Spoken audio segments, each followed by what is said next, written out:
Shivaji power of people news Alluri జిల్లా Rampachodavaram division గౌరవనీయులైన MLA Sirishadevi గారు తమకు వచ్చిన మొదటి వేతనాన్ని రాజవొమ్మంగి మండలంలో జడ్డంగి ప్రాథమిక ఆరోగ్య కేంద్రం, రాజవొమ్మంగి పిహెచ్సి, లాగరాయి ప్రాథమిక ఆరోగ్య కేంద్రం ఈ 3 హాస్పిటల్లో కరెంటు లేని సమయంలో ప్రజలు దోమకాటికి గురవుతున్నారు.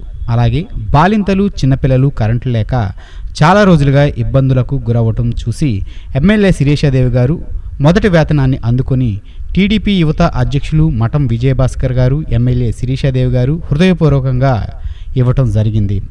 రాజవొమ్మంగి పిహెచ్సికి 3 ఇన్వెర్టర్లు, జడ్డంగి ప్రాథమిక ఆరోగ్య కేంద్రానికి 1 ఇన్వెర్టర్, లాగరాయి హాస్పిటల్కి 2 ఇన్వెర్టర్లు ఇవ్వడం జరిగింది.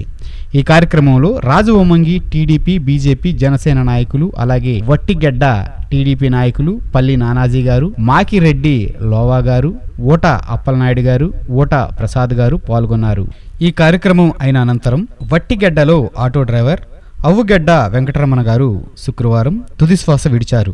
అప్పటికి ఎమ్మెల్యే గారు దగ్గరలో లేనందున ఈరోజు రాజవొమ్మంగి మండలంలో కార్యక్రమం ముగించుకుని వట్టిగెడ్డ ఆటో డ్రైవర్ కుటుంబాన్ని పరామర్శించి కుటుంబానికి భరోసా ఇచ్చారు. ఈ కుటుంబానికి అండగా ఉంటామని ఎమ్మెల్యే గారు భాస్కర్ బాబు గారు, వట్టిగెడ్డ టీడీపీ నాయకులు నానాజీ గారు, లోవా గారు, నాయుడు గారు, ప్రసాద్ గారు తదితర నాయకులు పాల్గొన్నారు.